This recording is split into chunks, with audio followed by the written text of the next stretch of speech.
नमस्कार विद्यार्थी मित्रांनो, स्वागत आहे तुमचं लर्न इंग्लिश या यूट्यूब चॅनलवर। तर आज मी तुम्हाला WH क्वेश्चनचे पूर्ण मराठीमध्ये त्याचा अर्थ काय होते हे सांगणार आहे।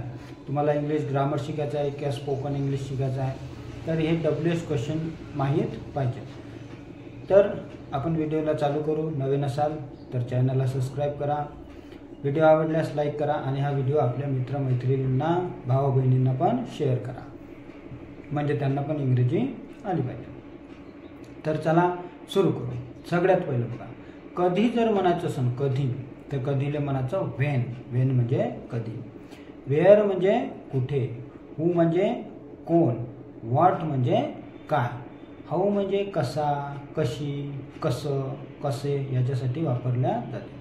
नंतर वाय म्हणजे का, फॉर व्हॉट म्हणजे कशासाठी, फॉर व्हॉट म्हणजे कशासाठी, आणि फ्रॉम वेअर म्हणजे कुठून, म्हणजे एखादी ठिकाण आहे बा तिथून आलं बा तर आपण म्हणू शकतो फ्रॉम वेअर म्हणजे कुठून किंवा कुठल्या ठिकाणावरून। नंतर टेल व्हेन, टेल व्हेन म्हणजे कधीपर्यंत। त्याच्यानंतर तुम्हाला जर म्हणायचं असेल का नाही बा तर तुम्ही म्हणू शकता वाय नॉट। वाय नॉट म्हणजे का नाही। काय घडलं हे म्हणायचं असेल तर व्हॉट हॅपन। आणखीन काही असं जर म्हणायचं असेल तर एनिथिंग एल्स म्हणजे आणखीन काही बा। आणि कोणता किंवा कोणती असं जर म्हणायचं असेल तर विच म्हणजे विचसाठी तुम्ही म्हणू शकता कोणता, कोणती, कोणते। नंतर अप देअर म्हणजे वर काय चालू आहे। त्याच्यानंतर व्हॉट नाऊ म्हणजे आता काय, व्हॉट नाऊ म्हणजे आता काय। हाऊ आर यू म्हणजे तुम्ही कसे आहात, हाऊ आर यू म्हणजे तुम्ही कसे आहात। हाऊ लॉंग म्हणजे किती दिवसापर्यंत। आणि फ्रॉम होम जर म्हटलं, होम म्हणजे कुणासाठी। नंतर आहे for how much, for how much म्हणजे किती वेळात। हाऊ मेनी म्हणजे किती, म्हणजे काय झालं। व्हॉट हॅपन पण म्हणू शकते किंवा व्हॉट इज हॅपन म्हणजे काय झालं। आणि व्हॉट विल हॅपन असं जर म्हटलं तर काय होईल असा त्याचा अर्थ होतो। नंतर हू इज जर म्हटलं तर कोण आहे, आणि व्हॉट इज म्हटलं तर काय आहे। नंतर अजून तुम्ही म्हणू शकता वर म्हणजे कसे आहात, हाऊ वेअर म्हणजे कसा होतात, मे आय कम म्हणजे मी येऊ का, मे आय गो म्हणजे मी जाऊ का, असा याचा मराठीत अर्थ होतो। अजून काही शब्द आहे WHचेच आहे म्हणजे इंट्रागेटिव्हचे। तुम्ही म्हणू शकता की लेट अस स्टार्ट म्हणजे सुरू करूया। हा मी मागच्या व्हिडिओमध्ये पण सांगितला होता, तुम्ही जर तो व्हिडिओ पाहिला नसेल तर पाहून घ्या।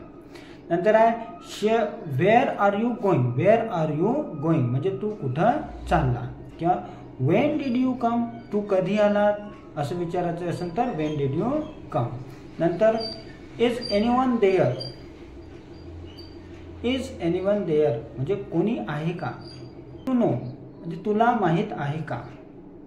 नंतर व्हॉट इज म्हणजे काय आहे, वाय आर का आहे, वाय वाज म्हणजे का होता, व्हेन डिड म्हणजे कधी केला, व्हेन डिड म्हणजे कधी केला। आणि हू वॉज असं जर म्हटलं हू वॉज तर कोण होता। वेअर इज म्हणलं तर कोठे आहे, वेअर म्हणलं तर कोठे आणि इज म्हणलं तर आहे, तर वेअर इज म्हणजे कोठे आहे। विच वन जर विच वन म्हटलं तर कोणता आहे। टू हुम म्हणजे कोणाला, कोणाला, कोणाचा, कोणाची याच्यासाठी तुम्ही याचा उपयोग करू शकता। टू हुम म्हणजे कोणाला, हुज म्हणजे कोणाची, कोणाचा, कोणाचे याच्यासाठी हुजचा उपयोग करू शकता। नंतर हाऊ, हाऊ म्हणजे कसा, कशी, कसे याच्यासाठी तुम्ही हाऊ वापरा।